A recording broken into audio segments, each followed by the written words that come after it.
Pemirsa, jumpa kembali dengan saya Primus dari Mulu dari Investor Trust. Salah satu isu yang sangat menarik saat ini dan ke depan akan lebih menarik menjadi bahasan semua orang. Kalau saat ini baru elit dan generasi muda ya, New Age, yang menyebut ESG, pentingnya environmental, social, and governance. Dan kali ini kita membahas khusus bagaimana ESG dalam penerapan oleh korporasi. Topik kita adalah urgensi implementasi ESG di kalangan korporasi di Indonesia. Sudah pasti TBK diwajibkan, banking, dan sekarang semua industri menerapkan ESG, termasuk UMKM. Dan ini adalah tuntutan konsumen dunia dan investor korporasi, investor saham khususnya. Dan kita memperhatikan data. Kami melihat data bahwa walaupun ada gebiar gembor-gembor tentang ESG, ya, tapi ada kekhawatiran para investor. Kekhawatiran adalah terkait dengan bagaimana dana kelolaan ESG. Apakah datanya cukup memadai disampaikan dan bagaimana praktek greenwashing. Greenwashing itu adalah bagaimana korporasi mendanani diri, melaporkan yang baik tentang ESG seakan-akan oke semua, ternyata belum tentu seperti dilaporkan begitu Prof. Belum tentu, itu greenwashing. Nah, ini kalau kita lihat kekhawatiran tentang kinerja itu paling tinggi, mencapai 50%. Kemudian kurangnya data ESG yang dipercaya andal itu 45%, kekhawatiran tentang greenwashing sendiri 35%, kurangnya produk yang sesuai, landscape regulasi yang memadai, kemudian fokus pada jangka pendek. Kemudian kita melihat bahwa ternyata aset-aset korporasi dunia yang sudah mengklaim menerapkan ESG terus meningkat ya. Dari 22,8 triliun dolar tahun 2016, pada tahun depan diperkirakan sudah bisa mencapai 50 triliun. Berarti tahun ini sudah kedekat 50 triliun. Kemudian data lain adalah bagaimana di Indonesia, data Bursa Efek Indonesia, bagaimana ESG dan indeks-indeks kelompok energi seperti IDX ESG Leaders. Ini yang punya bursa ya, bursa Indonesia ya. Kemudian IDX LQ45 juga punya ini ya. Ya, kemudian Serikati. Nah, ini kita lihat bahwa kalau kapitalisasi memang terbesar ESG, tapi pertumbuhannya IDX ESG Leaders ini cukup bagus pertumbuhannya. Lebih tinggi dari pertumbuhan ESG, dari pertumbuhan ESG ya. Nah, kemudian data lain adalah pelaporan keberlanjutan. Ini kan kewajiban ya, walaupun belum semua Pak ya. Nah, itu kita melihat bahwa perusahaan tercatat saat ini ada 941, termasuk Triputra ya, TBK, Bumi Resources TBK ya. Nah, yang menyampaikan laporan keuangan baru 292 ya, nanti sebentar dijelaskan. Yang memiliki nilai ESG di IDX baru 88. Nah, untuk membahas ini sudah hadir bersama saya 5 narasumber. Pertama, Pak Ignatius Deni, Kepala Divisi Pengembangan Bisnis dari PT Bursa Efek Indonesia. Salam jumpa Pak. Kemudian Profesor Roy Sambal, Profesor Distinguished Chair for Finance and Investment dari IPMI International Business School. Apa kabar Pak? Kabarnya selalu baik. Baik. Kemudian Dr. Hanafi Sofyan Guciano, Green Finance and ESG Expert. Bukan Amerika Latin Pak ya?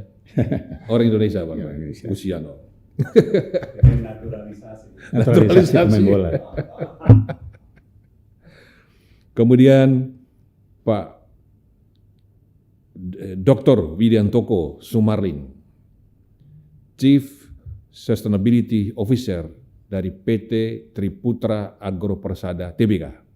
Apa kabar, Pak? Baik, terima kasih, Pak. Kemudian Ibu Arnis Dwi Fadita, Divisi ESG PT Bumi Resource Tbk, Divisi Head ya? Bukan Pak, kebetulan Risk Management and GCG-nya.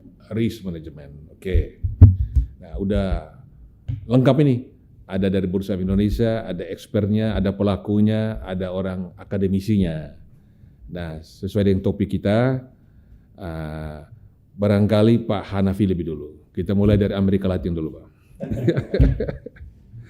Nah, bagaimana Anda dari Green Finance ya, ESG, dan kami mengikuti cukup lama mengikuti ini ya. Bagaimana penerapan ESG di korporasi kita? Ya, sekarang itu ada tren baru. Kalau dulu orang melakukan ESG itu karena kewajiban compliance, tetapi sekarang dilihat itu sebagai opportunity. Kalau dia tidak melakukan membuat laporan atau comply dengan ESG, pasar-pasar di luar negeri akan tertutup buat mereka. Karena itu satu tren baru. Jadi compliance harus dirubah menjadi business opportunity. Yang kedua, dulu orang untuk melakukan ESG, melakukan penghitungan atau perubahan di dalam korporasi selalu mengatakan tidak ada anggaran, tidak ada dana, atau itu tidak prioritas, atau tidak ada orang. Sekarang dibalik, kalau tidak punya satu perencanaan transisi, itu dananya tidak akan ada. Karena pemilik dana pun sekarang pintar. Kalau kamu tidak punya planning, saya tidak akan kasih pendanaan. Jadi ini suatu tren baru. Jadi disebut di situ, kalau kamu tidak punya transisi ke arah dekarbonisasi, tidak ada transisi di bagaimana menurunkan emisi di perusahaan atau di hasil lingkungan, kami tidak akan memberikan dana, baik itu kredit atau investasi. Karena mereka pun tidak mau dikasih dampak skop 3 ya, supply chain-nya, sehingga kalau memberikan dana atau investasi ke sektor-sektor yang membutuhkan itu berdampak kepada pemilik dana. Jadi ini dua tren baru ini harus kita perhatikan.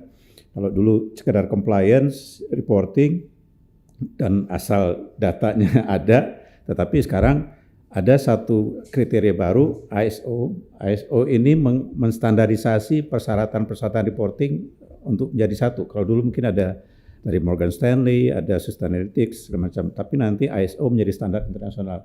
Nah, bagaimana kita bisa comply ke standar internasional, bukan comply kepada misalnya OJK, misalnya, tapi lebih kepada internasional. Apalagi kalau pasarnya nanti ekspor ya, kalau produknya ekspor seperti dari tambang atau sawit, itu langsung diblok. Jadi harus istilahnya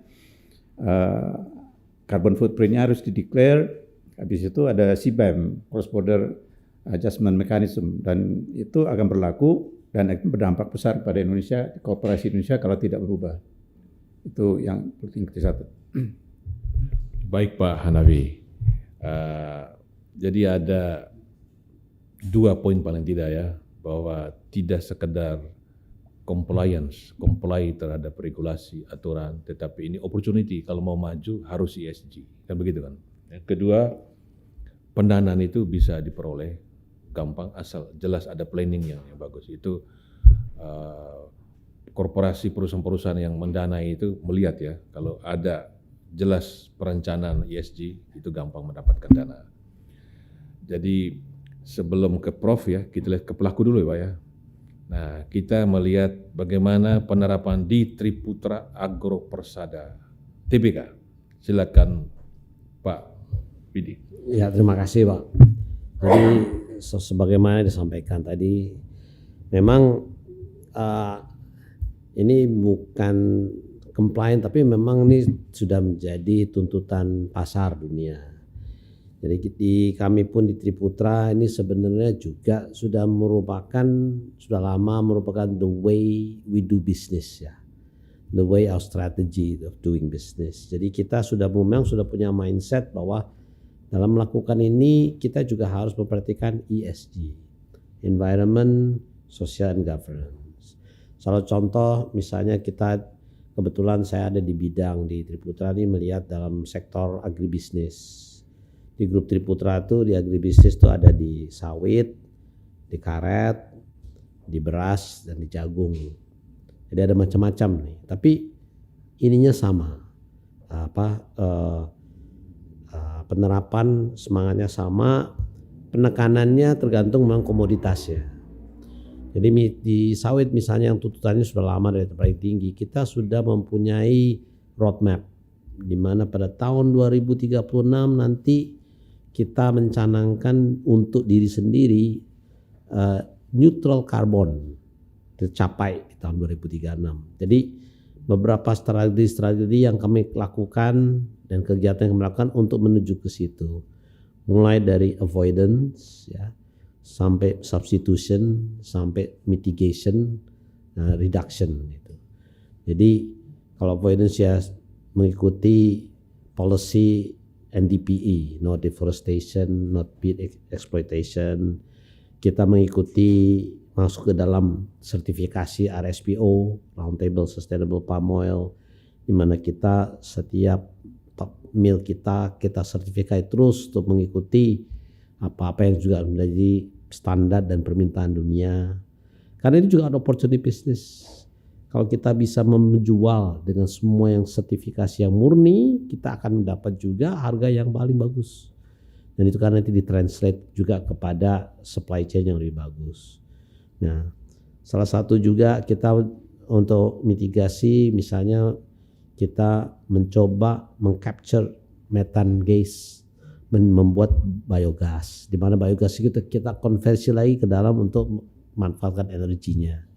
Jadi sirkulernya itu untuk mengurangi. Jadi salah satu pabrik kita memanfaatkan biogas, dan itu nanti kita akan bertahap terus sampai pencapaian 2036 kita aim untuk menjadi carbon neutral. Ya, itu di sawit. Nah, di tempat lain seperti di karet pun juga sama tapi beda sertifikat. Gitu kalau di sana adalah Forest Stewardship Council (FSC). Nah, itu kita yang pertama di Indonesia yang punya sertifikasi karet yang kita mengikuti standar FSC, di mana karet itu kita tidak punya kebun tapi karet kita beli dari rakyat. Dan perusahaan rakyat pun tuh kita bina, kita berdampingi sampai mereka bisa dapat sertifikasi semua.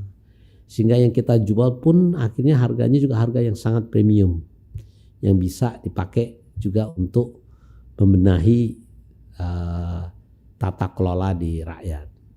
Itu jadi udah menjadi opportunity yang seperti Bapak tadi bilang, karena yang beli adalah pabrik ban yang juga akan menghargai, dijual ke mobil Formula F1. Itu harga lebih baik dari sisi price. Lebih baik. Ya, premium jauh lebih baik dan juga dikontrak dalam yang lama. Tinggal kita bisa ngikutin itu. Itu jarang.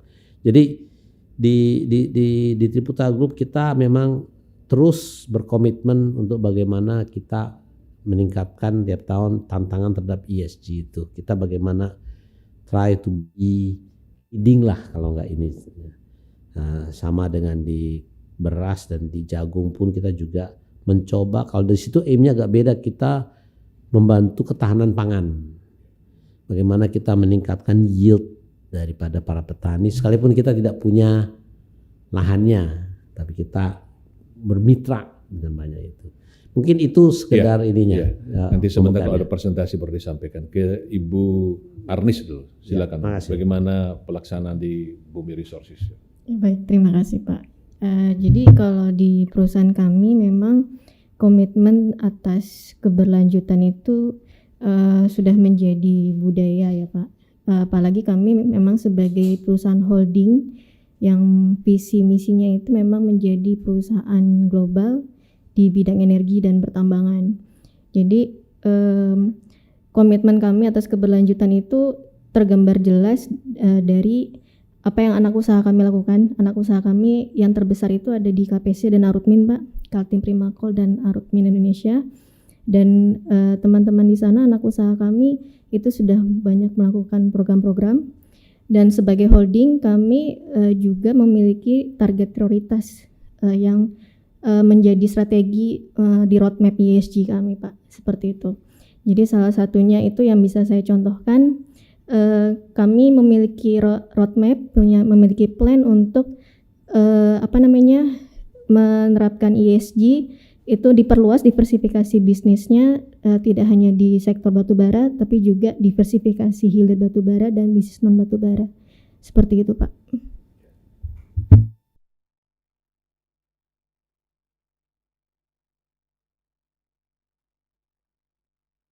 Indeks-indeks sektoral yang menurut saya bagus juga ya.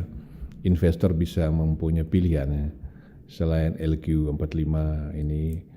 Nah, tapi pertanyaan saya adalah bagaimana pemantauan Bursa Indonesia penerapan ESG di perusahaan-perusahaan TBK ini?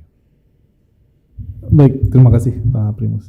Jadi kalau kita bicara pasar modal Indonesia, tentunya investasi itu ada dua ya biasanya. Satu dari sisi bonds atau dari sisi surat utang, satunya lagi dari sisi equity. Nah kalau dari sisi surat utang itu baru saja OJK mengeluarkan GSS bonds yang baru. Jadi kalau zaman dulu hanya ada green bonds, penggunaan dananya 100% itu untuk lingkungan. Sekarang udah ada social bonds, sustainability bonds, dan sustainability link bond. Nah, jadi ada green bond, social bond, sustainability bond, dan sustainability link bond.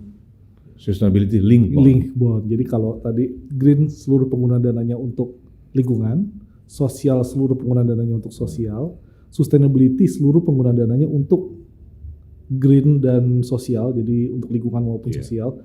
Nah kalau link ini yang menarik, jadi penggunaan dananya bebas, tapi corporate punya KPI. Misalkan yang sudah menerbitkan ada salah satu steel company, dia punya KPI, saya mau menurunkan emisi sebesar 1 juta ton. Nah dia menerbitkanlah yang namanya sustainability link bond. Nanti dicek KPI-nya, kalau nggak memenuhi KPI-nya, kuponnya bisa naik. Nah ini adalah salah satu mekanisme baru di sisi surat utang untuk menerbitkan yang namanya green bond. Dan kalau kita lihat pertumbuhannya itu lumayan besar Pak Primus dengan adanya regulasi yang baru. Nah yang kedua dari sisi equity. Dari sisi equity ini kita punya banyak inisiatif sebenarnya. Karena apa? Karena sekarang investor tuh kalau nggak sustain, nggak mau investasi kan gitu kan sekarang. Yang pertama tentunya dari sisi keterbukaan. Sesuai dengan keterbukaan informasi, POJK 51 udah mewajibkan semua emiten menyampaikan keterbukaan informasi. Dan sekarang pencapaiannya udah di angka sekitar 90%. Jadi dari sekitar 900-an, sudah ada 800-an yang menyampaikan sustainability report. Yang kedua, kita mau mengambil dari sisi datanya nih. Karena beberapa sustainability report nih akhirnya banyak yang cerita aja. Tadi mungkin ya, sementara intisari datanya belum ada. Nah, Bursa Efek Indonesia bersama dengan Asian Exchanges, kita terbitin yang namanya Core Metrics. Nah ini sedang kita kembangkan sistem kita, sehingga tahun depan harapannya nanti ada tuh data-data Core Metrics seperti emissionnya berapa, waste-nya berapa, dan kita terbitin juga guidance-nya. Yang dimaksud dengan emission tuh apa sih, yang dimaksud dengan intensity tuh apa sih gitu ya, nanti supaya semuanya lebih seragam. Itu dari sisi keterbukaan. Yang kedua dari sisi penilaian. Karena kalau cuma keterbukaan informasi kita nggak tahu dia bagus apa enggak sih penerapannya. Nah kita harus ada rating. Nah kedua dari sisi rating, memang benar saat ini kita baru bekerja sama untuk mendapatkan 80 perusahaan kita untuk di rating sama Sustainalytics. Kita sedang bekerja sama. Siapa yang membuat rating? Sustainalytics. Kita memang bekerja sama dengan global ya. Nah kita sekarang sedang menggandeng juga S&P dan juga MSCI untuk ikut merating juga dan mempublikasikan ratingnya. Sementara sebenarnya dari lokal kita udah punya juga, yaitu Kehati, Yayasan Kehati, tetapi memang ratingnya belum dipublish. Itu dari sisi rating. Yang selanjutnya kalau mau investasi, apalagi indeks. Kita berbicara indeks supaya investor tahu, aduh gimana sih cara investasi ESG, saya bingung. Nah kita sekarang udah menyediakan 5 indeks. Yang satu kita kerjasama dengan Sustainalytics, penilaian ratingnya. Yang 3 dengan Yayasan Kehati. Yang satu lagi itu kita bikin climate index namanya, IDX LQ45 Low Carbon Leaders. Nah inisiatif inilah yang kita harapkan bisa mendorong sebenarnya emiten untuk semakin baik transisinya. Nah itu dari sisi equity. Sekarang kita mengembangkan lagi yang baru, bursa karbon. Nah bursa karbon ini juga menarik buat perusahaan-perusahaan yang ingin melakukan net zero, ingin dekarbonisasi, tapi mungkin dananya kurang. Nah sebenarnya bisa mengembangkan yang namanya project karbon untuk menghasilkan karbon kredit Nah, carbon credit ini bisa dijual. Jadi kalau dulu kita bikin project renewable energy, income kita dari mana? Income kita dari ya bayar listrik dari PLN sewanya. Nah, kalau sekarang ada yang namanya carbon credit. Seberapa besar sih emisi yang di saving? Nah, ini bisa dijual ke market. Nah, ini membuat NPV project-project hijau semakin positif. Dan dari sejak diluncurkan di September 2023 sampai dengan sekarang, yang pengguna jasa karbon kita udah 93. Jadi pertumbuhannya cukup tinggi. Dari pertama diluncurkan 16, sekarang udah 93 dari sisi karbonnya. Dan untuk dekarbonisasi kita benar-benar fokus untuk mendorong emiten kita komit net zero dan dekarbonisasi. Baru aja hari ini tadi kita penutupan kelas yang kita sebut net zero incubator. Jadi kita melatih emiten gimana caranya menghitung GHG emisi. Karena kadang-kadang masih bingung dan akhirnya nunjuk konsultan. Nah, ini kita kasih spreadsheet-nya, kita ajarin cara ngitungnya supaya nanti keterbukaannya lebih baik. Kurang lebih itulah beberapa inisiatif. Jadi ini penerapan ESG tidak sekedar keharusan perintah regulasi, perintah dari regulator, wajib, tapi sudah menjadi keharusan sarana untuk mendapatkan pendanaan, sarana untuk mendapatkan investor lebih banyak, dan sarana untuk mendapatkan konsumen yang loyal ya itu. Jadi bagaimana Prof melihat ini? Oke, jadi kalau bicara tentang ESG ini kita mulai dari konteks besarnya. Kalau di level makro negara kan ada yang namanya SDG. Nah, itu level negara, nanti diturunkan ke company adalah ESG-nya. Okay? Nah, untuk penerapan ESG ini kita mulai dengan framework yang namanya AIDA ya. AIDA itu pertama sudah aware enggak company-company-nya tentang hal ini. Ternyata sebenarnya yang aware-nya itu terutama perusahaan-perusahaan yang besar. Nah, itu realitas di lapangan ya. Jadi masih diperlukan peningkatan awareness untuk perusahaan-perusahaan yang menengah dan bawahnya ya. Termasuk yang di Bursa Efek kan ada papan-papan yang tadinya bahkan di papan utama pun kan belum semuanya ya. Itu yang aware benar-benar. Jadi itu PR-nya kita juga sebenarnya. Maunya sih semuanya idealnya kayaknya udah oke, tapi jangan sampai kita terlena sehingga kita tidak waspada karena ternyata masih banyak yang harus kita lakukan ya. Baik dari awareness-nya sendiri ya. Dari awareness-nya itu termasuk nanti ada didukung oleh pelatihan-pelatihannya, kemudian didukung dengan indikator-indikatornya, baru masuk kepada interest-nya ya. Nah, sebenarnya kita harus sadarkan bahwa interest-nya itu opportunity-nya banyak ya. Dengan adanya menerapkan ESG-nya, implementasinya, maka akan muncul opportunity yang dulunya nggak ada, tapi sekarang semakin dibutuhkan. Karena kalau tidak melakukan itu, makin lama makin tertinggal gitu kan. Nah, interest baru masuk ke desire-nya. Wah, udah pingin dilakukan, tapi gimana caranya? Perlu ada dukungan dari berbagai sisi ya. Ya pertama dipaksa dulu kan pakai regulasi awalnya ya. Dengan dipaksa kemudian orang mau belajar apa sih sebenarnya di balik ini, why-nya apa ya. Jadi ada dipaksa jadi terpaksa, nah lama-lama jadi terbiasa kan begitu ya. Seperti itu, jadi perlu ada tahapan-tahapan yang memang perlu didorong dengan prosesnya. Nah kemudian kalau kita lihat ada dari sisi konteksnya tuh ada dimulai dari push factornya itu regulasi ya. Regulasi dimulai push untuk mendorong semua company-nya untuk mengarah ke situ, tapi juga ada pull factor-nya, karena pull factor-nya itu adalah opportunities-nya tadi ya, bahwa dengan adanya ESG maka opportunity-nya terbuka. Nah itu akan mendorong menarik perusahaannya untuk melakukannya. Dan ada triggering event-nya misalnya masalah asap, masalah COVID, masalah macam-macamnya ya. Nah itu yang menjadi pendorong lebih lanjutnya ya. Dan untuk itu perlu didukung lagi dengan supportingnya misalkan gimana kita tahu bahwa sudah melakukannya sampai sejauh mana, seperti tadi ada indikator-indikatornya dengan ratingnya dari Sustainalytics atau dengan rating yang lain-lain ya, dari lokal maupun internasional, dan juga nanti dari apa saja yang menjadi indikator bahwa ini sudah terlaksana ya. Kemudian nanti ada penilaiannya seberapa maturity-nya dari tiap company yang sudah melakukannya, itu akan faktor pendukungnya. Nah itu semuanya harus diramu terajut secara komprehensif, didukung oleh pentahelix-nya kan, yang pasti government, kemudian korporasi sendiri, ya, kemudian media. Nah, media juga bisa membantu dengan supportingnya. Misalkan ada awardnya ya.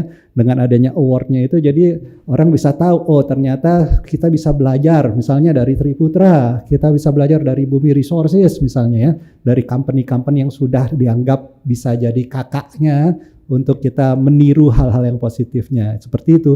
Jadi dengan demikian maka lebih banyak lagi, lebih cepat lagi orang akan bergabung di dalam FOMO yang positif nih ya. FOMO yang positif karena akan berguna baik bagi company-nya, bagi ekonominya, dan juga bagi semuanya masyarakatnya. Kalau dari segi ESG-nya sebenarnya G-nya sudah dimulai sejak kita krisis tahun 98, kemudian waduh, jadi ada suatu awakening. Wah, ini ternyata governance-nya kita berantakan, dan dimulai dengan risk management-nya dan lainnya. G-nya udah mulai jalan dan udah mulai berkembang, udah lebih maju. Tinggal E sama S-nya ini yang perlu didorong lebih lanjut. Tapi sekarang udah banyak mulai ada kemajuan karena orang banyak mulai ngerti, mulai tahu, dan dari bursa efeknya sendiri sudah mendorongnya itu dengan berbagai, misalnya ada indeksnya, kemudian nanti bondnya bukan cuma green bond, tapi sekarang udah ada social bonds, kemudian ada James Bond nggak ada, kemudian ada sustainable bond yang lain-lainnya. Itu akan menjadi supporting factors-nya ya, supaya orang-orang semakin bisa menggulirkan implementasinya. Ya idealnya ke sana. Nah, tapi jangan kita terlena seolah-olah semuanya udah baik ya. Kita masih punya PR besar sekali, karena yang baik-baik kalau kurva normal masih yang sebelah kanannya nih, masih outlier-outlayernya kayak Triputra, Bumi Resources. Tapi kalau misalnya yang sebelah sini-sini rasanya masih PR-nya masih maturity-nya masih mungkin sudah ada tapi kecil, makanya sama-sama kita harus dukung supaya ini bergulirnya makin lama makin bagus. Ini demi kepentingan SDG-nya juga negara, dan juga kepentingan yang memang nyata di dunia untuk masyarakatnya, untuk masa depannya, dan juga untuk governance-nya. Oke, itu dari saya. Pak Widi, ini kan Pak Prabowo Subianto Presiden kita ini sangat ambisius untuk mewujudkan pertumbuhan ekonomi 8%.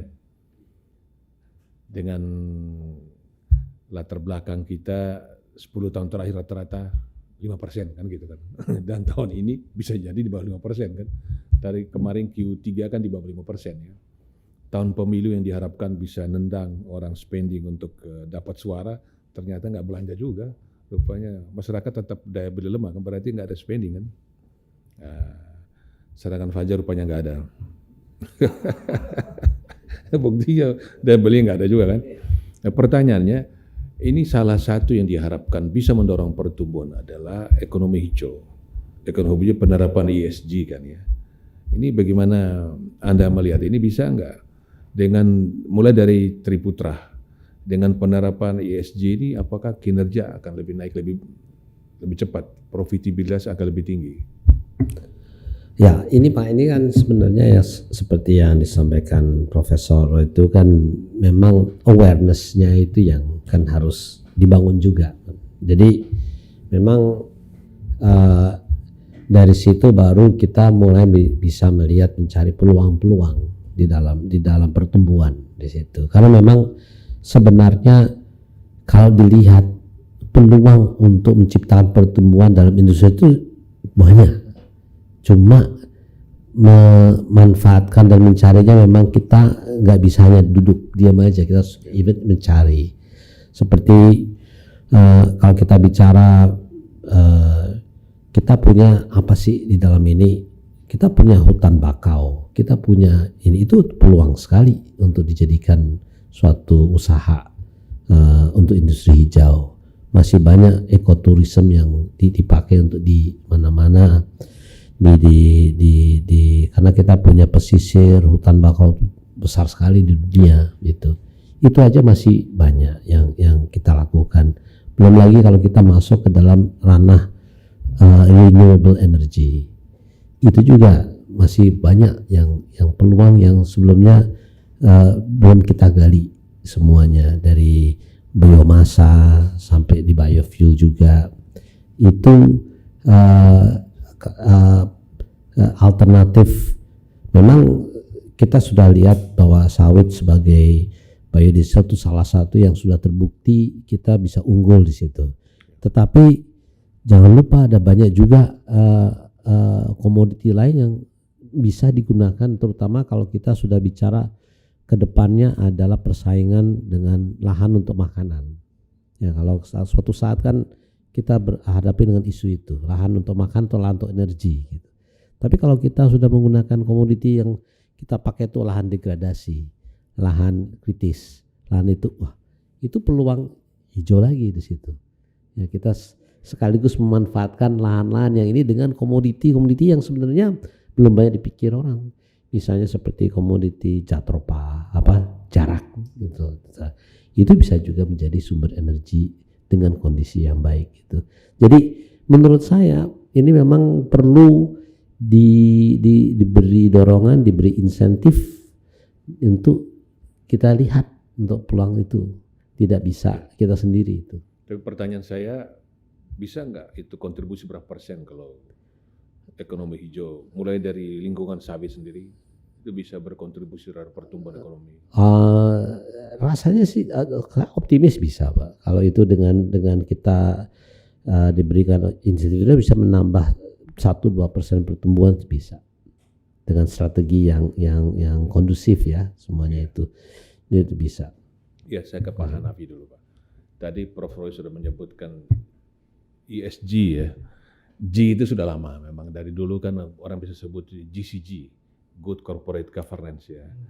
Tidak memperhatikan ES, kemudian kita udahlah yang Good Corporate itu diwakili G aja. G itu sudah GCG. Lebih memperhatikan sekarang sosial dan environmental ya. Nah itu kalau kita garap betul-betul, ini seperti perencanaan saya tadi kepada Pak Widi, itu bisa berkontribusi terhadap pertumbuhan apa tidak Pak Hanafi? Ya sebetulnya kalau lingkungan itu sekarang itu terfokusnya kepada energi. Kita bisa lihat kenapa si Elon Musk tiba-tiba nggak jadi invest di sini. Itu karena kita punya energi itu masih kotor, masih bersumber dari batu bara. Investor itu tidak mau produk dia berdampak kepada market gara-gara dia memakai bahan-bahan yang dianggap masih brown. Misalnya dari tambang atau kemudian dari penggunaan listrik yang dia pakai, sehingga nanti Teslanya atau apa nggak ada yang beli. Nah sehingga dia pindah ke India. Nah kenapa di India bagus? Karena di India itu lagi menggenjot energi berbasis hidrogen hijau. Nah kita masih belum ada. Bahkan yang kita khawatirkan ya Krakatau Steel, KS, itu kalau masih menggunakan batu bara dengan asap yang banyak itu nanti produknya ditolak pasar, habis itu kita nggak bisa jadi negara industri. Itu satu tantangan kalau di bidang lingkungan. Nah, kalau Pak Presiden sudah menyebutkan target kita di sektor energi sangat tinggi, orang-orang di sektor energi bilang gimana caranya? Nah, caranya ini yang menjadi tanda tanya. Kalau dari sisi intensitas atau keinginan pemerintah itu udah bagus, tapi kalau kita bicara sama orang energi, dia akan terlalu ambisi, terlalu tinggi targetnya. Nah kalau sosial, kita itu masih dianggap child labor atau pada saat weekend di sawit itu masih ada perempuan yang bekerja pada masa dia harus istirahat atau periode masa hamilnya pun harus diperhatikan. Kalau di kantor-kantor misalnya itu kesehatan lingkungan kerja itu menjadi perhatian kalau dalam laporan-laporan itu kan gitu. Apakah kantor kita itu bahkan kursi yang kita duduk aja itu udah ergonomik nggak? Itu dihitung. Nah kalau misalnya pembayaran gaji karyawan itu tidak adil, sementara boardnya sangat tinggi, dan itu menjadi tata kelola dihitung. Jadi batas atas batas bawah dihitung ya? Dan itu menjadi perhatian dalam reporting kita. Tapi yang dari sosial mungkin di Indonesia nggak terlalu besar ya, kecuali perburuhan, sektor keadilan tadi. Kemudian juga penggunaan child labor atau women rights-nya ya, gender itu mereka perlu cuti, mereka perlu ada hak perempuan. Tapi kalau dari sisi lingkungan ya tadi disebutkan ya Triputra sangat bagus karena saya melihat belum banyak perusahaan di Indonesia itu yang punya Chief Sustainability Officer ya dan itu lagi. Soalnya gini, kalau perusahaan itu tidak mengalokasikan dana kepada sustainability ini, budgetnya nggak ada, timnya nggak ada, manajernya nggak ada, shiftnya nggak ada, berarti itu cuman sekedar reporting aja, nggak ada dalam laporan keuangannya biaya untuk ESG-nya. Jadi hanya sekedar laporan ESG. Jadi dianggap tidak serius. Nah, bagaimana dia meyakinkan consumer, pasar, produknya nanti akan diklaim bahwa itu tidak ESG standar. Jadi Pak Hanafi, yang namanya ESG itu di korporasi itu sudah harus jadi diperlaku sebagai profit center bukan cost center ya. Ya betul. Soalnya kalau mereka tidak melakukan perubahan itu berubah menjadi risiko ya. Faktor risiko akan tinggi. Jadi pasar menolak, habis itu supply chain-nya berubah, habis itu dianggap dia mengganggu lingkungan karena carbon footprint-nya nggak bisa dihitung pun asal-asalan karena tidak menggunakan metodologi yang benar. Bagaimana menjual karbonnya ke pasar, ke bursa, karena produknya nggak jelas, pemiliknya nggak jelas, sertifikasinya nggak jelas, tiba-tiba dijual ke bursa, pembelinya nggak ada. Itu yang menjadi catatan kita. Kalau misalnya di sektor kehutanan, oke lah, susah menjual kredit karbonnya. Tapi kalau sudah sektor energi, targetnya presiden itu sektor energi, berarti potensi penjualan karbon sektor energi besar sekali.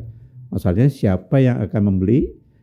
Kalau misalnya koperasi ini tidak diwajibkan untuk ESG ini mematuhi compliance.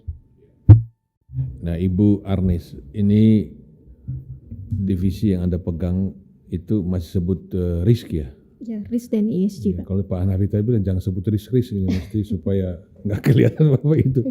Nah, dan batu bara memang ya apa boleh buat ya, batu bara masih dianggap energi yang tidak bersih kan. Betul. Maka ada perusahaan di Indonesia juga mulai menyapih yang ini, mulai masuk ke full energi bersih supaya ini tidak menjadi baggage dia ini. Karena bagaimanapun juga dunia sudah mencermati itu batu bara ya. Benar juga Elon Musk nggak masuk ke sini, dan mungkin Elon Musk yang lain juga belum masuk ke sini karena dianggap energi kita masih kotor ya. Ini bagaimana Bumi Resources ini? Ya, jadi memang kalau kami Pak sudah ya mengikuti tren global ya saat ini, memang menuju dekarbonisasi, kemudian banyak juga standar-standar regulasi yang dikeluarkan ya, yang mungkin kita tahu di Eropa itu kan sudah mewajibkan CSRD gitu ya. Kemudian kalau Indonesia mungkin saya melihat arahnya ke IFRS ya, S1 dan S2. Dan kami di Bumi memang sudah melihat sudah punya roadmap ke arah sana, dan kami sudah memiliki beberapa strategi inisiatif untuk kita mencoba untuk dari strategi bisnis kita dekarbonisasi, kita bisnisnya tidak hanya di batu bara tapi juga ada hilirisasi. Kami sudah bekerja sama dengan Tiongkok, dengan Cina untuk kami membangun amonia. Ada bisnis untuk memproduksi amonia gitu. Nah, memang itu juga sebagai suatu kewajiban memang, tapi kami juga menganggap ini sebagai opportunity kami gitu ya, untuk kalau mencapai target kalau emisi. Ibu punya itu. presentasi tentang bagaimana penanganan lingkungan boleh ditampilkan. Kebetulan nggak bawa Pak. Oke, Iya. Oke.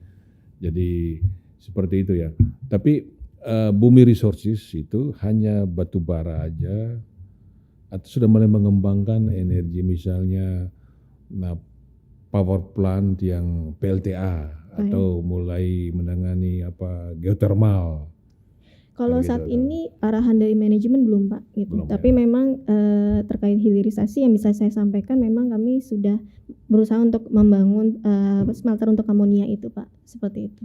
Ya, Pak Ignas, ya pemantauan kami yang baru kelihatan di Bursa Indonesia itu baru pelaporan tentang keterbukaan informasi ya, kewajiban untuk sustainability report itu. Nah sekarang tadi saya sampaikan data, barangkali ada update data terbaru dan sampai kapan bahwa semuanya wajib menyampaikan sustainability report. Iya, baik. Datanya ada, mungkin bisa ditampilkan di slide ke-7 ya kalau saya nggak salah ya. Iya. Jadi ada Pak, kita punya data ESG dalam satu page. Nah, ini yang selalu kami pantau nih loh. Next lagi mungkin, ini inisiatif kita aja. Nah ini adalah data ESG satu page kita. Yang pertama, atas itu dari sisi reporting. Reporting pertumbuhannya sebenarnya luar biasa. Di tahun 2019 hanya ada 54 Pak Primus. Di tahun SR 2023 yang disampaikan di 2024, saat ini udah ada 873 perusahaan yang menyampaikan. Yang kedua dari sisi tadi abis di report apa nilainya. Nah nilainya membaik nggak Indonesia? Nah kalau kita lihat nilainya membaik. Kita bisa lihat di tahun 2020 nilai kita tuh rata-rata 33,05. Berarti risikonya ini bisa dianggap tinggi. Nah sekarang di 2024 nilai kita turun risikonya udah menjadi 28,2. Berarti risiko negara kita sekarang medium. Nah ini yang menarik. Terus yang di bawah mungkin indeks, nanti setelah ini saya sampaikan juga terkait performa indeksnya. Tapi yang di sisi kanan kita lihat dari sisi buy side-nya. Dari sisi buy side dan dari sisi equity produk yang menggunakan indeks ESG. Karena kita belum ada spesifik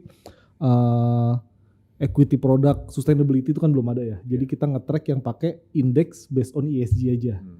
Nah itu kita lihat AUM-nya juga peningkatannya luar biasa. Di tahun 2016 tuh hanya ada satu produk, AUM-nya cuma 42 miliar.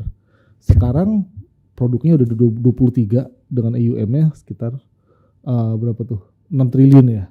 Jadi pertumbuhannya besar. Dan buy side kita yang mengikuti standarisasi internasional seperti PRI, Principle for Responsible Investment, itu juga meningkat. Kalau kita lihat dulu hanya 1, sekarang udah 5. Dan yang terafiliasi dengan global ada 8. Jadi ada sekitar 13. Yang di bawah sekarang bonds-nya yang tadi saya ceritain. Dulu cuma ada green bond, kita lihat di tahun berapa tuh 2018 cuma ada 1. Sekarang 2024 lihat warnanya udah warna-warni, ada green bond, social bond, sustainability bond, sustainability link bond. Nah mungkin next lagi nanti ada performa index di next lagi coba. Nih mungkin yang bisa meyakinkan investor next lagi aja. Next lagi aja. Next lagi aja. Next lagi. Next lagi. Next lagi. Nah ini yang menarik. Jadi dari kita coba bikin 5 indeks. Kenapa 5 indeks? Karena penerapan ESG itu beda-beda. Ada yang pakai exclusionary screening, ada yang pakai ESG integration, ada yang best in class, ada yang tematik. Nah 5 ini menggambarkan 5 jenis style investing dari investor. Nah kita lihat kalau secara long term jangka panjang, karena kita bicara ESG ini kan bicara long term investment kan, bukan jangka pendek. Itu kelima-limanya sebenarnya lebih tinggi returnnya dibandingkan dengan LQ45, DX30 maupun DX80 yang kita sebutnya non-ESG index. Nah ini adalah salah satu bukti bahwa bener nggak mengintegrasikan aspek ESG bisa bikin tambah cuan. Bener kalau dari data yang kita punya sampai dengan saat ini yang selalu kita tunjukkan ke investor. Nah, Mungkin itu Pak Primus. Nah ini menarik Pak. Jadi yang bond dulu itu ketika mereka menerbitkan bond yang green itu memang lebih baik, artinya pemodal itu jauh lebih banyak ya, oversubscribe lebih banyak. Nah ini yang memang menarik ya. Yang menarik di Indonesia ini masih investor di Indonesia tuh masih mencari return. Oversubscribe-nya lebih banyak, iya, tapi si corporate-nya nggak dapat insentif apa-apa. Jadi kalau di luar ada yang namanya greenium, green premium. Saya nerbitin green bond, saya dapat dong insentif berapa basis point, return-nya lebih rendah. Kalau di Indonesia enggak, so far returnnya masih sama, tapi banyak yang mencari itu. Tapi dengan catatan returnnya masih sama gitu sih kalau di Indonesia. Tapi kalau sudah global bond ya, sudah ini kan investor asing kan banyak beli juga kan. Sebenarnya kalau bond kita kan bisa dibeli oleh investor asing juga ya. Tetapi sebenarnya kalau dilihat datanya sekarang yang beli mostly masih lokal. Dan dorongannya apa? Jadi ada dorongan itu di peraturan Bank Indonesia tahun 2022 tuh mengeluarkan yang namanya RPIM, rasio pembiayaan inklusif makroprudensial. Disitulah BI mewajibkan bank untuk melakukan pembiayaan inklusif yang ke UKM dan lain-lain. Tetapi boleh juga dikomplaikan dengan membeli yang namanya responsible bond, sustainability bond dan lain-lain. Di situ meningkat tuh demand-nya.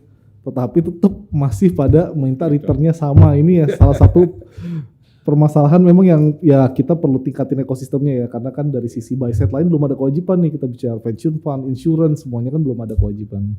Nah bagaimana bursa melihat bahwa ini greenwash atau tidak? Nah kalau greenwashing itu kan tadi ya, apakah emiten ini menyampaikan A terus sebenarnya ngejalanin B gitu ya, atau dia sebenarnya menyampaikan sesuatu tapi nggak ngejalanin apa-apa. Kalau dari kita sih sebenarnya kita belum memperhatikan sampai sedalam itu, karena yang pertama dari sisi pengembangan atau pelaporannya dulu. Kita aja masih mendorong pelaporan tadi. Saya bilang dari kita udah punya kewajiban emiten untuk menyampaikan laporan keterbukaan informasi sustainability report. dari tahun 2017, sekarang 2024. Ada tuh misalkan penyampaian emission, GHG emisi gas rumah kaca. Itu aja yang melaporkan dengan benar itu masih belum banyak. Jadi jangan kita bicara greenwashing, melaporkan dulu profil dari skop 1, skop 2, skop 3-nya aja belum bisa dengan baik semuanya gitu ya. Mungkin yang bagus tuh baru sekitar di bawah 200. Nah karena itu kita bikin kelas kayak Net Zero Inkubator, kita bikin ada tools core metrics pelaporan. Nah itu tujuannya buat apa? Tujuannya bisa melaporkan dengan baik. Jadi kita belum sampai mengaccuse masalah greenwashing tadi, lapor dulu yang baik supaya semua bisa menilai gitu sih Pak Primo. Jadi Prof, memang kita masih lapar Pak, yang terpenting makan dulu, bahwa yang ini belakangan dulu itu greennya. Iya, jadi kalau bicara tentang pengembangan culture dari ESG, kan kita maunya sampai jadi culture ya, bukan cuma sekedar untuk ditonjolkan begitu, tapi nantinya di tengah jalannya tahu-tahu berhenti gitu ya. Jadi gimana supaya ini menjadi ESG culture? Kalau udah jadi culture kan itu jadi otomatis berkembang terus. Nah untuk jadi culture, nah itu kan teorinya bahwa perlu dukungan minimal ada 5 pilarnya tuh untuk jadi culture. Yang pertama tuh human capitalnya ya. Saya mulai dari tadi kompetensinya, motivasinya dan integritinya dari human capital yang mengarah kepada ESG. Kemudian yang kedua adalah dari segi company SOP-nya dan lain-lain ya, company-nya sendiri apakah sudah mendukung hal tersebut gitu ya. Yang nanti juga akan didukung dengan ada compliance-nya dan ada dorongan-dorongan insentifnya gitu ya. Yang ketiga adalah faktor infrastruktur teknologinya, apakah sudah bisa memanfaatkan ESG-nya, pengembangan ESG-nya ya. Karena tanpa teknologi yang tepat tentu justru komersialnya tambah berantakan, berusaha menerapkan sesuatu cuma random kiri kanan, akhirnya cuma sebentar terus hilang ya. Kemudian yang berikutnya adalah dari segi produk dan jasa dan yang ditawarkan kepada market harus menyesuaikan juga ya, supaya jangan sampai di sininya mau bikin ini tapi produk dan jasa yang ditawarkan sendiri tidak mencerminkan hal tersebut. Dan berikutnya pilar yang terakhir adalah leadership-nya. Nah, leadership-nya ini yang harus mengkoordinasi keempatnya itu supaya terus dilakukan sehingga akhirnya yang tadinya dari dipaksa, terpaksa, terbiasa dan menjadi culture. Ini memang perlu waktu ya. Nggak bisa sekejap mata begitu saja. Dan itu di company ini sekali lagi perlu dukungan pentahelix-nya ya. Dari government, kemudian dari akademisi atau dari perguruan tinggi atau dari sisi keilmuannya, kemudian juga dari segi media, ya, dari segi masyarakatnya gitu kan, dan semuanya itu perlu bekerja sama gitu ya, sehingga akibatnya bisa bergulirnya dengan bagus gitu, dan sama-sama pengembangannya nggak separuh-separuh, jadi lebih komprehensif gitu ya.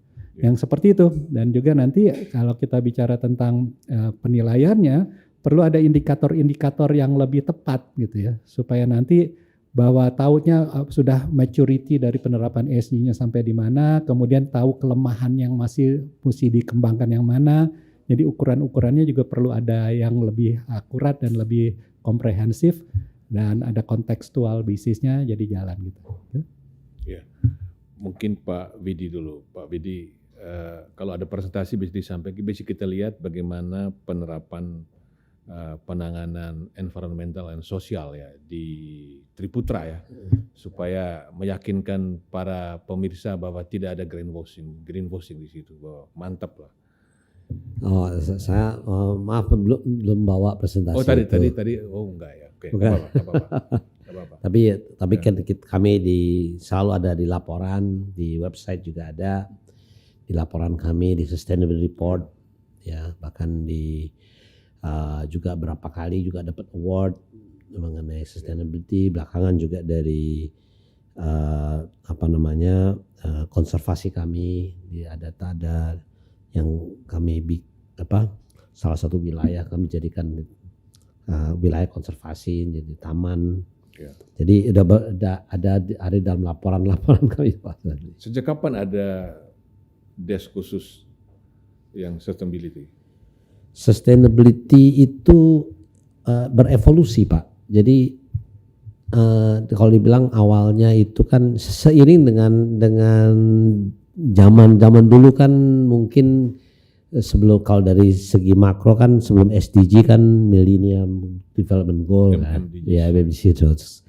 Nah saat itu kan orang bicara mengenai industri hijau, and then sustainability itu baru belakangan.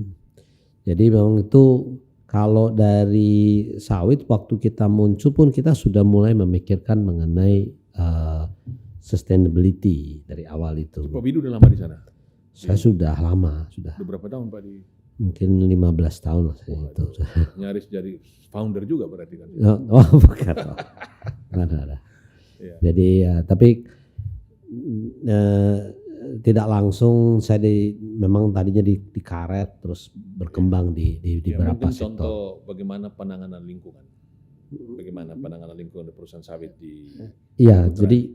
jadi kalau kita memang berangkat bahwa penanganan lingkungan itu juga bukan hanya di dalam konteks di dalam ya, perusahaan juga, tetapi juga kita juga melihat aspek di luar dari skop perusahaan. Jadi sangat penting bagi kami itu bagaimana juga hubungan dengan masyarakat, gitu. Jadi pendekatan itu sedari awal udah kita canangkan bahwa kita berbisnis itu, apalagi kita lokasinya kan di remote areas ya. Jadi apapun yang kita lakukan termasuk juga lingkungan, kalau tidak bersama-sama dengan masyarakat dan kesejahteraan masyarakat, kita pun juga akan sulit. Jadi ada yang di dalam konteks perusahaan remitigasi gas dan segala macam, ada juga yang kita di dalam lingkungan di luar seperti sumber daya air dan itu traceability, terus deforestasi segala macam itu harus dengan masyarakat. ya, Gitu. ini pertanyaan awam aja. Ini dari luas lahan sudah sampai 1 juta hektar atau ribuan, ratusan? Oh, nggak sampai 1 juta hektar. Kalau sawit kan kita kebunnya ratusan ribu lah hektar. Ratusan ribu, oke. Ya, Ini yang orang NGO internasional selalu melihat itu, kalau di mana ada sawit, airnya debit airnya berkurang, bahkan di tempat tertentu hilang, dan itu menyulitkan masyarakat sekitar nggak dapat air. Itu sebenarnya gimana? Tetap ada air masih banyak juga di mana? Oh tetap Pak, kita kan di dalam pengelolaan itu juga kita juga melakukan pengelolaan di dalam sumber daya air juga. Jadi tetap kita ada memakai kita mengawasi ada parit-paritnya, kita kasih itu tanggul, kita awasin juga tinggi permukaan air juga dalam penggunaan itu. Jadi ketersediaan air tetap ada walaupun sawit meluas. Masyarakat tidak kesulitan air. Tidak. Nah, dalam sosial itu bagaimana penerapan yang Jadi inti rakyat yang masyarakat yang plasma juga bisa hidup? Ya betul. Jadi kita memang seperti yang Bapak ketahui kan, memang kalau kita punya kebun kita wajib juga membangun plasma. Nah, di samping itu juga kita juga ada program-program yang kita menamakan sendiri programnya DMPA Desa Masyarakat itu Peduli Api. Jadi concern kita juga bagaimana salah satu juga adalah mengurangi insiden yang kebakaran juga. Dan itu program-program seperti itu kita bukan hanya mengembangkan patroli bersama dan segala macam, tapi kita juga melihat apa sebenarnya yang ingin dikembangkan selain plasma. Jadi usaha-usaha di masyarakat apa yang bisa dikawinkan dengan usaha di kebun mereka atau usaha pribadi, usaha yang mereka jalankan, kita bantu dalam situ sebagai reward ya, untuk mereka tidak misalnya merusak lingkungan lah. Kasus kebakaran hutan menurun ya? Kebakaran hutan alhamdulillah kalau dengan program kita itu insiden-insiden itu menurun. Ya. Kita tidak bisa hilang sama sekali, selalu ada, tapi kita bisa menurun. Tapi selama pandemi, apakah kena pandemi juga jadi menurun juga? Waktu pandemi nggak banyak dengar cerita kebakaran hutan. Iya, seperti dulu kita ekspor asap ke Singapura, Malaysia. Sekarang kayaknya menurun. Sekarang oh ya betul. Secara luas itu juga udah menurun. Yang sosial Pak, yang inti plasma, kan isunya kalau yang inti menghasilkan 1 hektar bisa 6 ton, 7 ton Ya. buat tanah segar ya. Ya. Kalau yang plasma itu cuma 2-3, itu bagaimana dengan penerapan ESG? Mereka punya produksi bisa mendekati inti. Ya jadi memang jadi ada yang petani plasma, ada juga petani yang kita sebut petani mandiri ya, independen ya. Kita juga terima juga buat dari yang buat. Jadi yang kita kembangkan itu kalau itu kita juga sedang mengembangkan juga proyek-proyek, karena di dalam sendiri kan kita juga punya pelatihan untuk karyawan sendiri. Jadi itu nanti yang kita kembangkan juga, nanti kita akan bangun center of excellence untuk juga di masyarakat setempat, sehingga cara budidaya atau good agriculture practice pun juga nanti bisa kita sebarkan lewat center of excellence itu.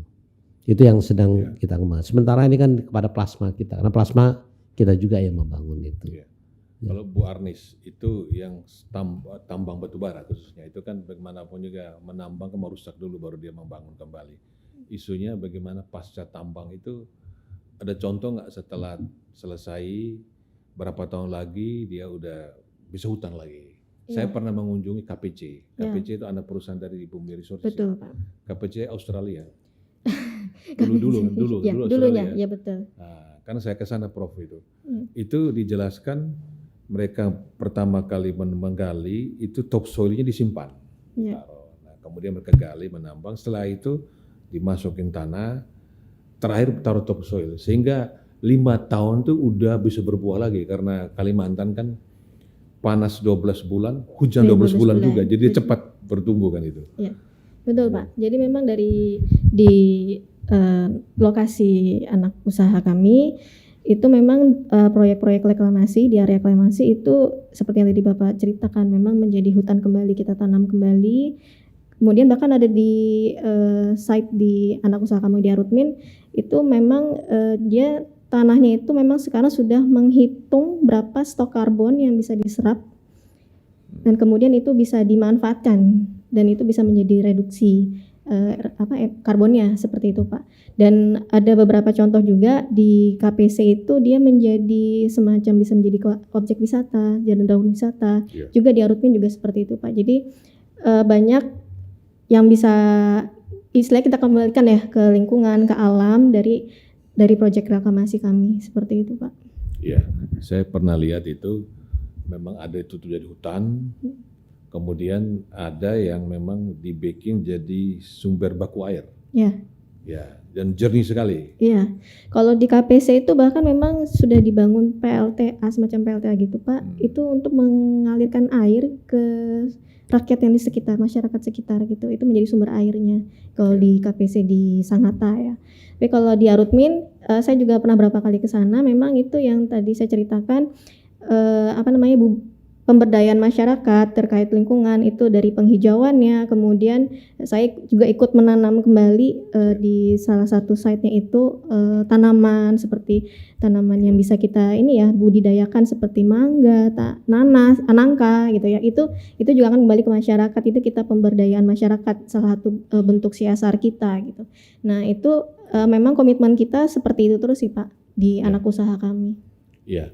Pak Hanafi, sesuai dengan diskusi kita kepingin melihat betul antara compliance terhadap ESG ini, walaupun itu memang opportunity.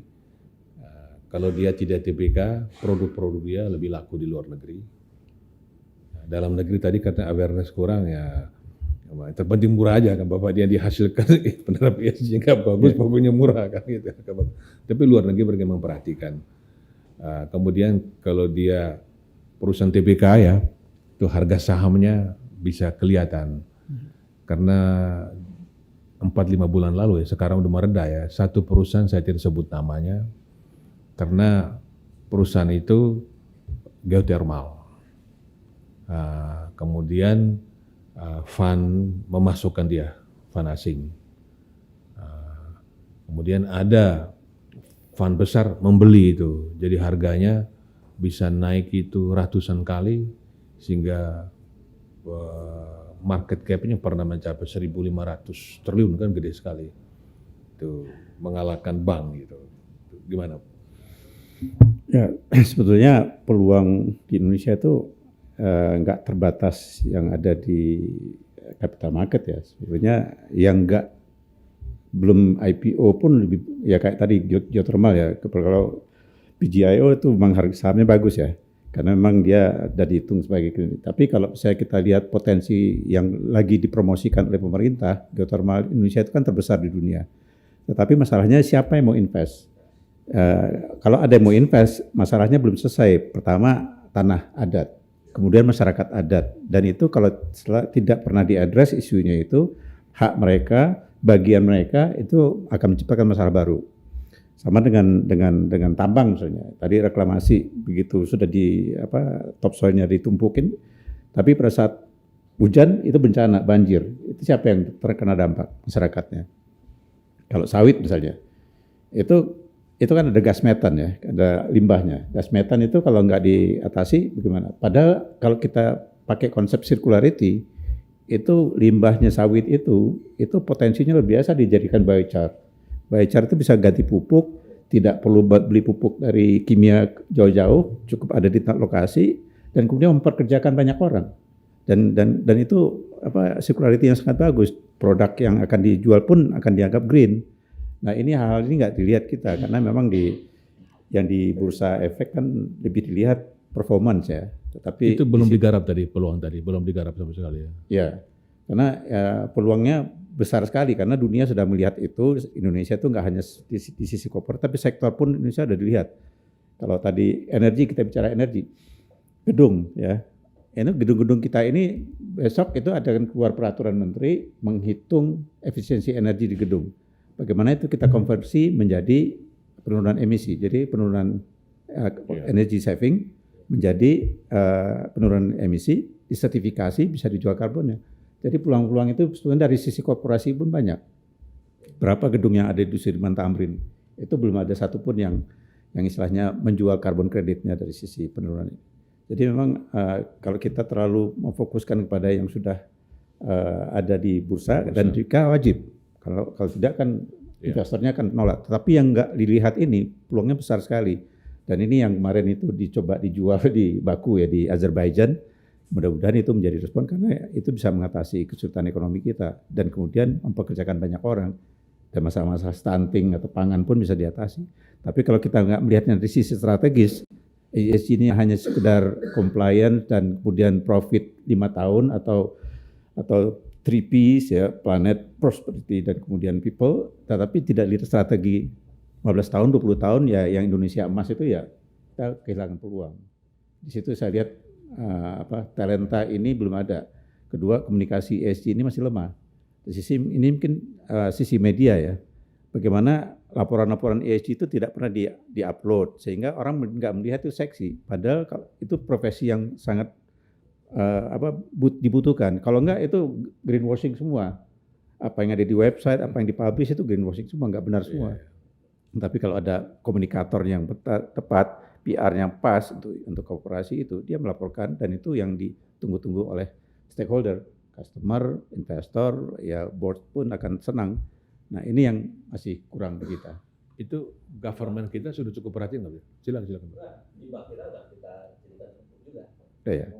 Ya, sudah ya. Ya, circularity itu memang seksi kalau kita olah. Iya. Iya. Ya, mungkin saya tambahin sedikit tadi Pak Primus. Kalau di bursa sebenarnya bukannya nggak dilihat, itu sangat dilihat. Dari sisi equity investor semua itu sangat melihat. Jadi ESG mengintegrasikan aspek ESG itu sangat dilihat oleh investor. Mungkin tadi yang saya bilang investornya mau lihat kupon yang sama itu di sisi obligasi tadi ya. Jadi kalau khusus untuk obligasi memang buy side kita masih lebih melihat kupon ketimbangan dari tadi kalau green biasanya mau nggak dapat kupon rendah. Nah ini masih agak minim yang kayak gini. Tapi kalau dari sisi equity sangat dilihat sih ESG. Kalau government kita sudah cukup memperhatikan apa tidak penerapan ESG dan dampak positifnya dalam persaingan global ini? Sebetulnya ya kalau kita terus terang pemerintah pun masih belum banyak yang paham. Iya. Ya kalau dari BI sudah Jadi sebetulnya mengeluarkan kemarin di di Magelang itu Pak Hanafi diundang juga mestinya brief tuh. So, ESG. Lanjut.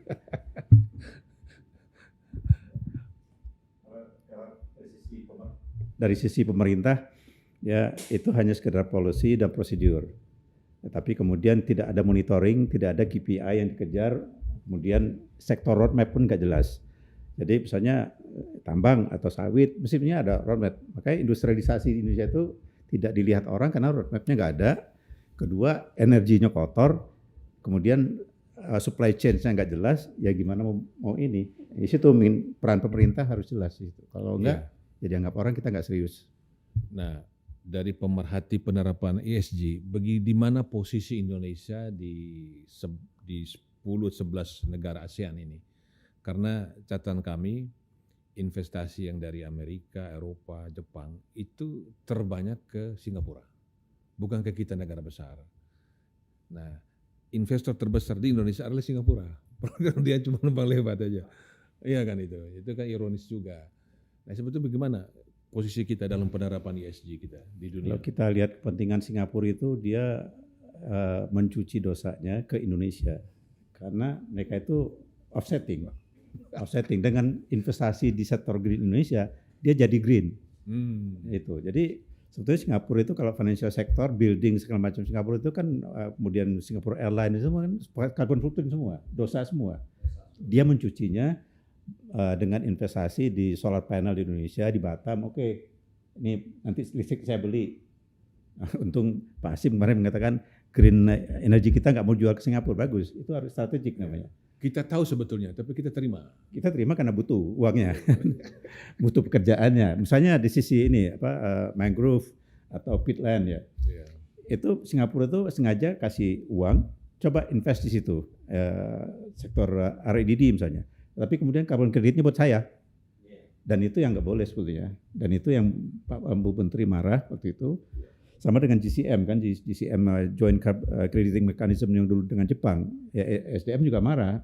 Masa mereka melakukan investasi di Indonesia, carbon kreditnya punya mereka, itu yang nggak fair. Jadi kalau kita pemerintah mau terbuka, peluangnya apa? Governance harus jelas dulu. Ini punya siapa, kapan dijual, vintage-nya kapan, sertifikasinya siapa, itu semua harus transparan.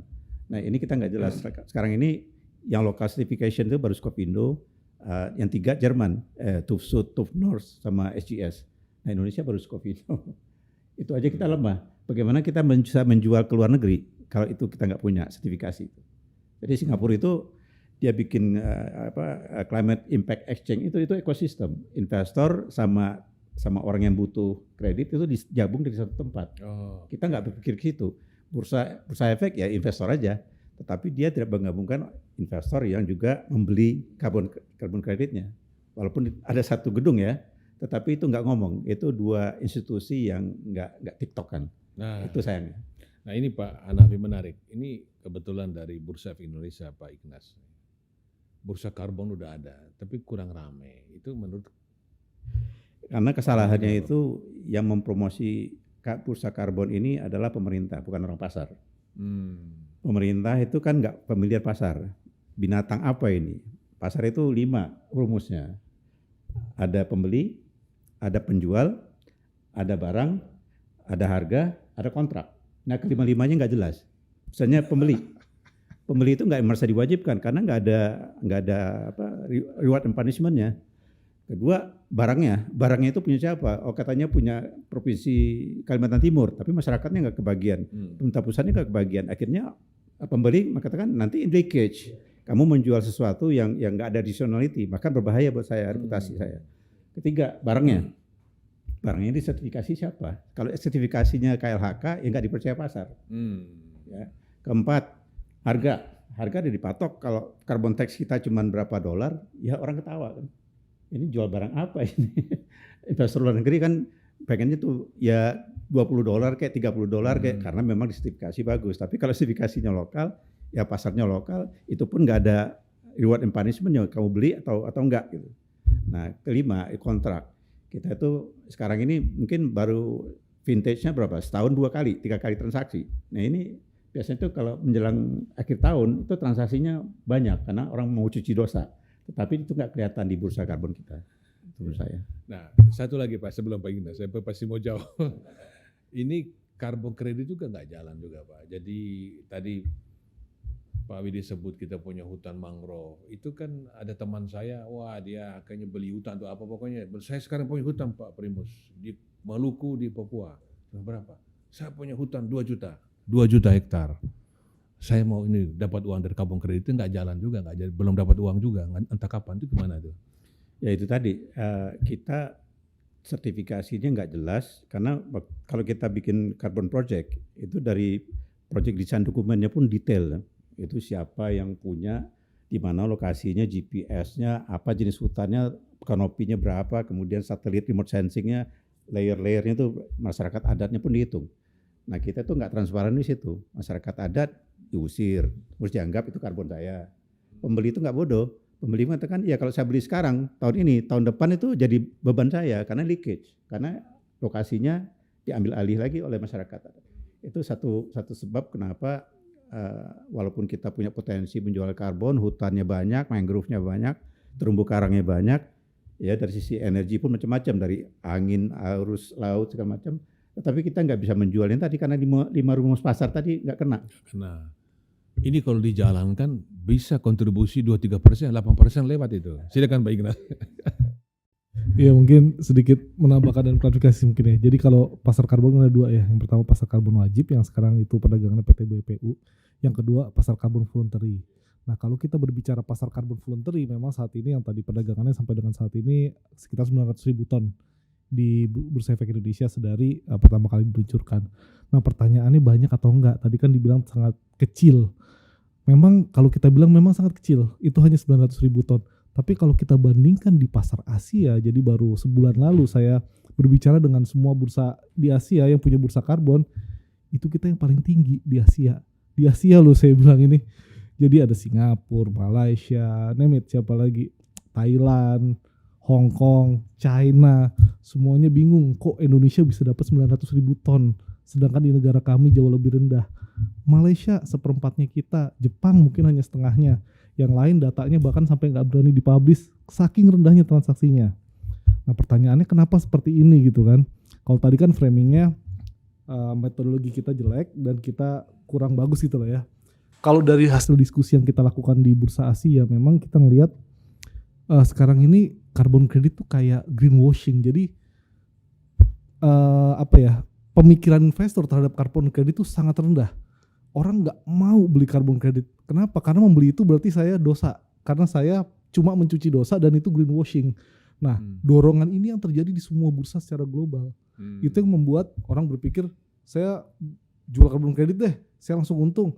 Sekarang enggak, karena orang nggak mau beli. Kalau saya masukin di laporan keuangan saya dianggap greenwashing, saya malah dituntut investor.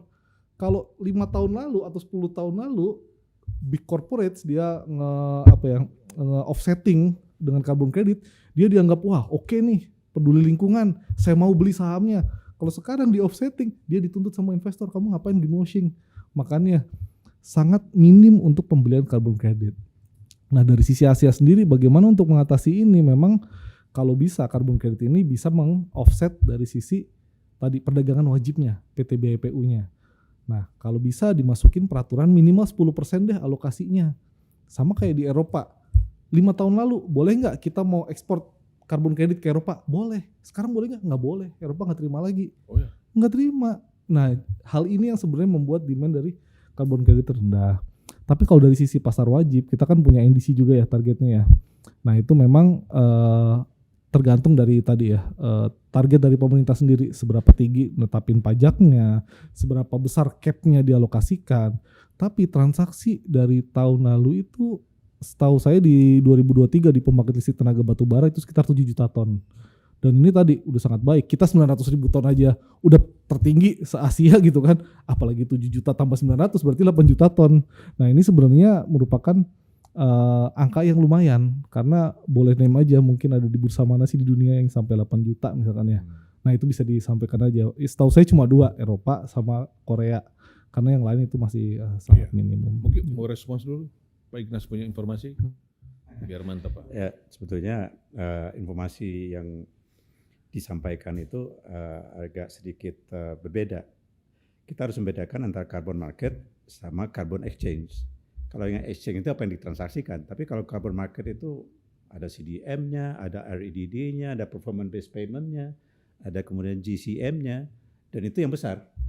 Tapi yang terjadi transaksi di bursa itu ya terus terang di antara PLTU sama PLTU itu cuma offset. Ya nggak terbuka buat orang lain. Tapi kalau yang kehutanan itu juga barangnya nggak jelas. Ya sertifikasinya tadi lokal. Jadi bagaimana kita bisa cross border, bisa fungibility karbon itu nggak bisa. Artinya fungibility itu 1 ton adalah 1 ton. Nah kita nggak bisa menetapkan 1 tonnya energi, 1 tonnya dari hutan beda. Padahal itu harus sama. Dan ketiga yaitu tadi kita punya ketentuan itu hanya untuk mengejar target SRN, target NDC kita. Ada orang yang voluntary 10 tahun yang lalu melakukan investasi, misalnya Rimba Makmur, Rimba Raya, kemudian dibatalkan oleh pemerintah.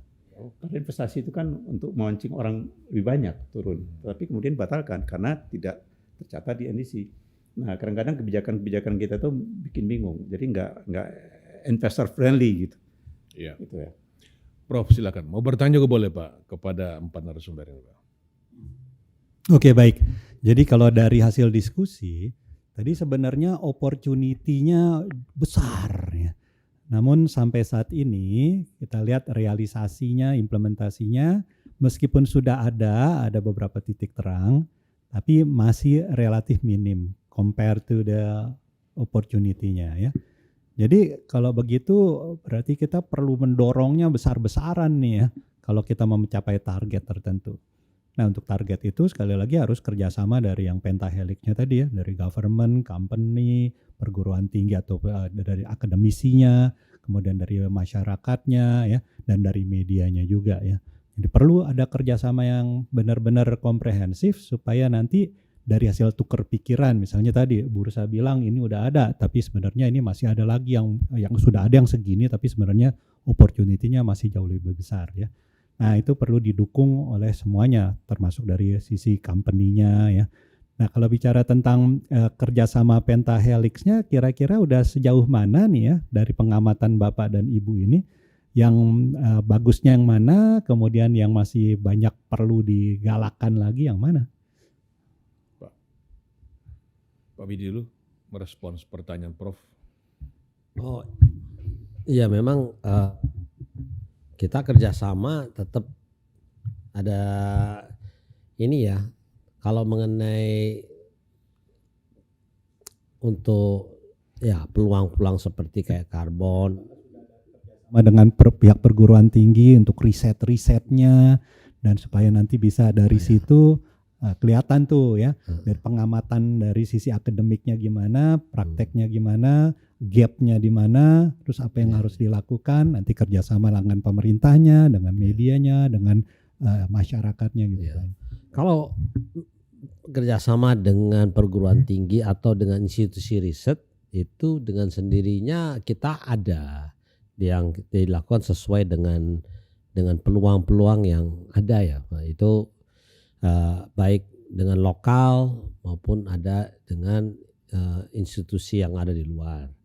Ya, tapi yang memang kita rasakan untuk mendorong manfaatan dari peluang-peluang ini juga memang bagaimana kita terbentur juga banyak dengan kebijakan-kebijakan pemerintah yang tadi Bapak sampaikan tadi. Jadi masih banyak masalah yang mulai dari masalah soal kejelasan kawasan dan lahan itu masih menjadi kendala. Bagaimana pemanfaatan itu, ada masalah mengenai pemanfaatan limbah yang nanti mungkin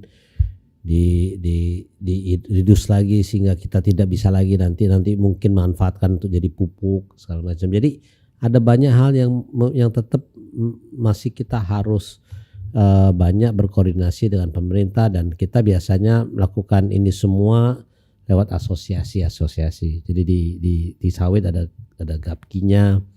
Jadi Nah, apalagi mengenai karbon yang tadi itu kita sendiri juga di grup kami juga sedang menjajaki peluang itu jual beli karbon. Kita sudah, karena kita juga punya barang yang mau kita jual juga sebagai karbon. Tapi kembali lagi memang proses seperti tadi yang Bapak sebutkan nanti ini banyak ada di implementasi di administrasinya ini yang ya.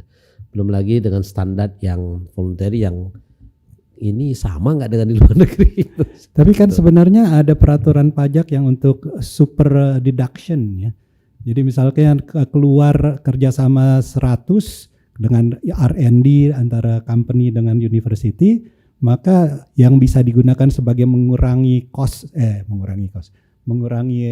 supaya kewajiban perpajakannya bukan 100, bisa 150 kan begitu. Betul. Apakah insentif seperti itu tidak menarik terhadap perusahaan, padahal itu kan potensinya besar sekali kan. Betul. Kalau manfaatnya jalan, kemudian perpajakannya juga jadi bisa berkurang secara legal, yang kayak gitu. Mungkin dari pihak ini dua company nih ya, dua company besar, gimana nih ceritanya? Apakah sudah dimanfaatkan atau kalau belum tuh kenapa? Padahal tuh bagus sekali kan. Kalau bisa kerja sama R&D, kemudian dari situ keluar cost-nya yang sudah di certified bahwa itu benar cost-nya tentang R&D dengan kerjasama dan jadi dapat super deduction kan gitu. Mbak, mungkin dari Bumi Resource dulu. Ya, memang setahu saya sampai saat ini sih untuk institusi lembaga formal pendidikan ya Pak, kami belum bekerja sama untuk research yang tadi Bapak sebutkan. Tetapi kalau misalkan kita bicara tentang research, kita juga sudah bekerja sama dengan lembaga independen untuk melihat bagaimana sih jalannya implementasinya ESG di bumi seperti itu Pak. Tapi kalau spesifik di lembaga formal pendidikan memang saat ini belum. Nah itu mungkin perlu tuh, ya. Karena itu kalau kerjasama dengan lembaga independen mungkin cost biasa. Ya. Jadi kalau keluar 100, deduction-nya 100. Tapi kalau ini kan keluarnya 100, deduction bisa 150, bisa 200 kan, itu insentif yang luar biasa. Sayang kalau belum bisa dimanfaatkan tuh. Barangkali perlu digali lebih lanjut tuh seperti itu. Pak, ya. Jadi begini Pak Roy, Prof, ini kerjasama itu memang berangkatnya memang harus pertama dari culture di dalam perusahaan kami sendiri. Jadi memang karena di kami ada budaya yang kita sebut innovation forum nih. Jadi kita tuh di tiap grup kami tiap tahun tuh kita selalu melakukan apa yang disebut innovation forum di tiap company. Jadi kita selalu mendorong apa sih ide-ide itu yang kita keluar, kita konteskan. Nah, jadi di sawit kita ada R&D di dalam di grup juga. Itu juga tumbuh dari hal-hal di mana baik dari culture innovation maupun juga dari Kaizen dan segala macam itu, dan juga dari keinginan untuk memperbaiki yield yang ada di kebun. Dan kami di dalam asosiasi ini karena kebetulan juga kita tidak merupakan lawan ya, karena kita sama-sama menjual dan ekspor keluar. Kita juga saling bagi ilmu. Nah, kalau kita sudah punya di dalamnya itu unit-unit seperti R&D, nah di sini dengan mudah sekali kita melakukan kerjasama dengan universitas setempat. Nah, karena sudah mulai punya jaringan itu. Jadi yang makanya di kami tidak ada kesulitan untuk membuat jaringan kerjasama itu. Terima kasih. Ya, semoga bisa dimanfaatkan insentif yang sudah ada. Jadi mendukung juga perguruan tinggi lokalnya untuk bisa melakukan riset-riset yang makin, kan kita salah satu kelemahan Indonesia itu R&D-nya compare to GDP kita masih di bawah 1%. Kecil. Kalau negara maju kan udah 3%, 4%. Waduh, kita gimana mau ngejar mereka kalau misalnya R&D-nya kurang. Padahal kan pengembangan lebih lanjut, nilai tambah utamanya kan dari hasil inovasi dari R&D kan. Ya. Oke. Menarik ya, melibatkan perguruan tinggi ya. Oke, kita sudah sampai di penghujung acara. Sekarang Bapak berempat dan Ibu silakan memberikan closing statement. Apa tadi kita diskusikan, tetapi kita fokus pada bagaimana implementasi ESG oleh korporasi yang TBK maupun non-TBK, dan apa yang perlu diperhatikan oleh regulator dan pemerintah. Karena bagaimanapun juga kita hidup di negara ini dan penuh regulasi kan gitu. Dan sebagai pelaku kita mengharapkan konsistensi dari regulasi, jangan ubah-ubah, orang bingung kan gitu. Kan begitu. Dan kita mengharapkan implementasi ESG ini memberikan nilai tambah. Tidak hanya bagi korporasi yang listed company, tetapi juga yang non-listed, termasuk yang UMKM, agar produk-produk mereka itu laku dijual di luar negeri, pembeli-pembeli asing, dan penerapan ESG di Indonesia oleh korporasi itu bisa menarik minat asing.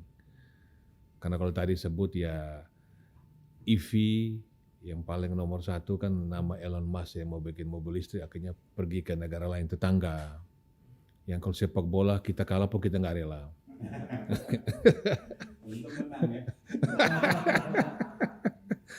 Nah, jadi ini, dan kemudian dikatakan Prof tadi, betul-betul ini harus kolaborasi. Jadi melibatkan expertnya seperti Pak Hanafi, melibatkan akademisi, karena di sini Lumbu yang menghasilkan expert ya. Nah, kalau kita di Jabodetabek ini kan, di Jawa Barat kan banyak perguruan tinggi kan itu. Nah, kalau itu dimanfaatkan, saya pikir maju bersama, dan perguruan tinggi kita juga bisa menjadi rujukan dunia juga kan begitu kan Pak. Jadi kalau orang kepingin tahu ESG, penerapan ESG di Indonesia, orang cari IPMI, International Business School, mencari di mana-mana di Indonesia kan gitu kan. Jangan sampai orang mencari informasi tentang penerapan ESG oleh korporasi Indonesia, orang lari ke Harvard atau kemana kan gitu Pak, ke kita. Ya itu kan bagus juga Pak Ignas buat Bursa Indonesia juga. Maju bersama, media dimanfaatkan karena tadi awareness itu yang kurang. Awareness. Makanya kita memberikan investor trust, memberikan secara reguler award. Award ini tujuannya agar membangkitkan awareness publik ya, dan mendorong kesadaran dari korporasi agar berlomba-lomba memberi yang terbaik. Karena kalau kami punya keyakinan, kalau ESG tidak diterapkan dari sekarang ke depan, kita nggak bisa bersaing. Dan kalau tidak bisa menarikkan FDI, kita nggak bisa maju. Karena bagaimanapun juga sekarang harus masuk dana asing. Jangankan FDI, begitupun hot money keluar sedikit kita udah kelimpung. Bursa Efek Indonesia kalau net sale sedikit lebih banyak udah selesai kita, turun terus kan gitu kan Pak. Nah, gitu kan Pak. Jadi kalau dulu zaman saya jadi reporter, narasumbernya Pak Sumarlin itu seperti agak anti hot money. Sekarang kita merindukan hot money juga kan Pak. Hot money pergi kita sedih juga kan begitu kan Pak Ignas kan. Hot money perlu juga ternyata untuk saham dan bond kita kan begitu kan Pak. FDI perlu, tapi portfolio investment hot money perlu juga gimana pun juga. Semakin banyak, apalagi tujuan kita 8% kan. Itu nggak gampang itu kan.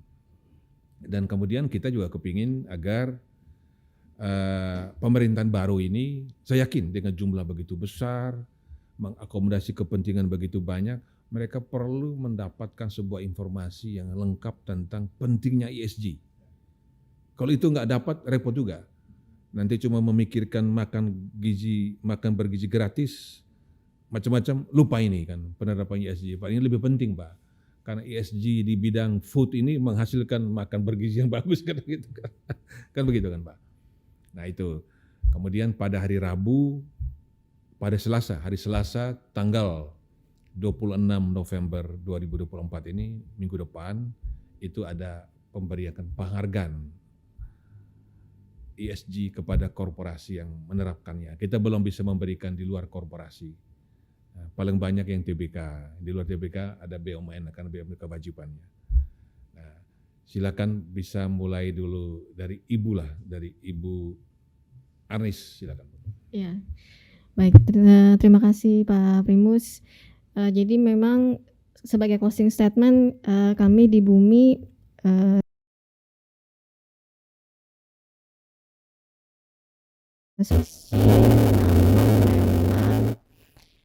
seiring berjalan pasti dapat mengimplementasikannya, dan tadi saya rasa Bapak-Bapak juga sudah menyimpulkan bahwa yang utama itu adalah awareness ya. baik dari pihak eksternal yang tadi push factor-nya gitu ya, dari government. Kemudian ada faktor internal juga, awareness dari kami di karyawan, kemudian juga rantai pasok kami, supply chain. Bagaimana pemasok itu juga memperhatikan faktor ESG. Jadi tantangan-tantangan itu yang kemudian akan kami berusaha akomodir, kami berusaha untuk mitigasi itu dengan beberapa inisiatif-inisiatif strategi yang tadi saya sebutkan. Salah satunya memang mungkin pilar-pilar strategi itu mungkin memang tidak bisa sempurna dijalankan, tetapi kami yakin dengan komitmen penuh dari manajemen dan dari top manajemen kami, kemudian ke karyawan, itu akan bisa mengimplementasikan ESG dengan baik seperti itu, Pak. Ya, silakan Pak Bin. Baik, saya rasa mungkin saya tidak banyak berkata, tapi mengajak bahwa ESG ini bukan sekarang, bukan kalau kita hanya menganggap sebagai sesuatu yang harus comply, jadinya akan menganggapnya sebagai suatu cost gitu, center lah, cost center. Tapi kita mengajak untuk melihat bahwa ini sebenarnya juga ada suatu profit, ya, opportunity. Nah, ini yang harus kita punya sikap dan pandangan untuk melihat, dan yang nggak usah susah, kita bisa melihat di luar negeri juga apa sih yang menjadi opportunity. Mungkin yang sekarang dilihat yang pasti dah di bidang energi, tapi sebenarnya di luar energi juga banyak itu. Jadi saya setuju bahwa ini kita sama-sama mencoba mendorong, mungkin teman-teman dalam sektor industri yang sama dulu, baru kita mengajak yang lain di dalam melihat kesempatan ini. Jangan sampai ini kita lakukan terpaksa karena ya pembeli kita minta gitu. Nah, itu udah terlambat itu biasanya, itu kita nggak bisa melihat itu, mau nggak mau. Jadi dulu nggak perlu ISO 14.000, tapi begitu pembeli bilang, oh saya mau kamu, ya kita baru terlambat itu. Jadi cost semua nanti. Mungkin itulah itu yang saya ingin. Silakan Pak Ignatius. Terima kasih Pak Primus. Kalau dari saya juga sama, saya message-nya mengajak seluruh korporasi untuk mengintegrasikan aspek ESG dalam operasionalnya. Jadi saya menganalogikan ESG ini mirip dengan climate sebenarnya. Ada risk maupun opportunity bagi perusahaan. Jadi ini juga berdampak langsung terhadap sebenarnya profit and loss perusahaan. Bagaimana kita bisa memitigasi risk, bagaimana kita bisa mengambil opportunity supaya kita dapat justru meningkatkan laba, bukan menambah beban saja gitu ya. Dari sisi resiko juga ada dua, selalu ingat, resiko physical risk sama transition risk. Physical risk apa? Itu resiko ketika kita nggak ngapa-ngapain, akhirnya rusak gitu kan, buminya rusak, semuanya rusak, kita nggak bisa produksi lagi, revenue-nya jadinya nol. Transisi risk, kita nggak ngapa-ngapain, orang berubah. Tadi customer-nya udah nggak mau lagi produk kita, terus pemerintah juga ngasih misalkan peraturan-peraturan baru membuat kita comply, kita nggak mikir sama sekali ke situ, akhirnya kita rugi gitu kan, kehilangan semuanya. Nah itu yang harus kita lihat sebagai korporasi, jangan menganggap ini semuanya biaya, padahal sebenarnya ini bisa dua sisi, tergantung bagaimana kita melihat dan menavigasinya gitu. Ya, dan Bursa Indonesia menjadi pendorong penerapan ESG-nya. Kita selalu berusaha untuk bisa memberikan yang terbaik. Karena memberi kewajiban juga kan. Iya, kita kasih kewajiban juga. Silakan Pak Hanafi. Ya, kalau dari sisi saya, korporasi yang terdaftar di bursa itu kan tergantung kepada ya tadi hot money, investor itu kan dia tuh cuma rata-rata spekulasi ya. Jadi tidak benar-benar untuk cari dividen atau menumbuhkan perusahaan yang istilahnya mobilisasi dana itu hampir tidak termuncul sekarang ini, lebih pada gengsi orang mendaftar di bursa. Karena itu saya ingin melihatnya yang terdaftar di bursa kemudian juga berada di sektor sama-sama mencerminkan suatu confidence bagi investor luar negeri, bukan hanya masuk ke portfolio tapi juga tadi FDI. Kalau kepala BKPM sudah mengeluh, ini hilirisasi ini nggak akan jalan karena masalah energi kita kotor. Jadi investor itu nggak mau masuk. Nah kalau dikawinkan antara company yang sudah ada di bursa dengan peluang-peluang yang ada di luar negeri mau masuk, itu harus ketemu. Sampai sekarang itu mungkin komunikasinya belum ketemu. antara yang sektoral dengan yang di korporasi. Satu lagi yang akan menjadi agenda besar dunia itu adalah biodiversity. Dan kalau KHT sudah punya indeksnya di bursa itu bagus, tapi kurang diangkat karena biodiversity ini akan menjadi ketentuan untuk masuk pasar Eropa nanti. 2025 harus ada deklarasi bahwa dia tidak berdampak buruk pada biodiversity. Baik, Prof. Terakhir silakan Pak. Oke, baik. Jadi dari hasil diskusi tadi kita lihat ada banyak opportunity-nya yang bisa jadikan patokan untuk kemajuan bersama ya. Kan ada pepatah bilang katanya rich people sebenarnya bukan cuma people dan bukan cuma rich tapi yang prosper ya, yang makmur. Itu kenapa mereka bisa makmur? Karena mindset-nya adalah selalu mencari, melihat, menggali dan menciptakan serta memanfaatkan peluang ya. Sementara yang lain terlalu pasif, zona nyaman, diem aja, akhirnya tertinggal di lapangan ya. Kita perlu yang pertamanya tadi itu ya, dengan benar-benar melihat, mencari, menggali, menciptakan dan memanfaatkan peluang yang sebenarnya udah ada di depan mata ya.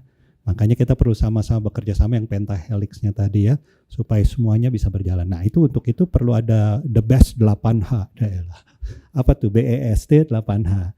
B-nya adalah be hopeful and helpful. Hopeful kenapa? Banyak opportunity-nya. Kita punya banyak resource yang bisa dikembangkan, yang bisa dijadikan bahan untuk energi yang bagus misalnya itu ya. Dan helpful berarti kita harus saling menolong, nggak bisa cuma kepentingan sendiri sikut-sikutan habis semuanya. Kemudian E-nya adalah empower, heart, head, dan hand. Kerja sepenuh hati, kerja cerdas dengan metodologinya, dan kerja keras tetap perlu ya. Kemudian S-nya apa? Stay hungry. Hungry maksudnya hungry for improvement, for better ya, something like bukan cuma hungry perut aja. Dan stay hungry and we have to be happy, enjoy prosesnya. Lihat sekarang masa jangka menengah, jangka panjang ya. Itu S-nya, stay hungry and happy. Kemudian T-nya adalah thrive, berkembangnya harus holistic, nggak bisa sepotong-sepotong. Kerjasama pentahelix-nya, kemudian dalam company-nya itu harus mengembangkan brainware-nya, software-nya, hardware-nya, dan marketware-nya, sama mindware leader-nya, sama culture-nya gitu ya, supaya dikembangkan, nggak bisa langsung jadi, tapi memang perlu dimulai dari sekarang, sehingga dengan demikian kita nggak tertinggal di lapangan ya. Jadi kita jadilah orang yang tadi mencari, menggali, melihat, menciptakan, dan memanfaatkan peluang, sehingga kita bisa makmur bersama. Dan akibatnya adalah, wah itu target-targetnya yang kita ingin capai Indonesia Emas, itu bisa benar-benar terrealisasi. Ya, gitu dah. Ya, terima kasih. Pemirsa, kita sudah mendengar pemaparan dari 5 narasumber kita. Dari Pak Ignatius Deni, dari Bursa Efek Indonesia. Terima kasih Pak. Kemudian Prof. Roy Sambal, dari IPMI International Business School. Terima kasih Prof. You're welcome Pak. Kemudian Dr. Hanafi Sofyan Gusiano, terima kasih Prof. Terima kasih Pak. Dokter. Belum Prof Pak ya, nanti Pak. Tapi nggak ada Prof honoris causa Pak. Kan aneh. Kemudian terima kasih Pak Widiantoko Sumarin. Ya sama-sama Pak. Ya, dari Triputra Agro Persada Tbk. Terima kasih Ibu Arnis Dwi Vanditia dari PT Bumi Resources Tbk. Sama-sama Pak. Nah ini udah lengkap sekali. Saya tidak perlu memberikan kesimpulan panjang lebar, Prof sudah memberi kesimpulan baik sekali. Tapi saya memberi catatan saja bahwa sesuai topik kita implementasi ESG di kalangan korporasi di Indonesia.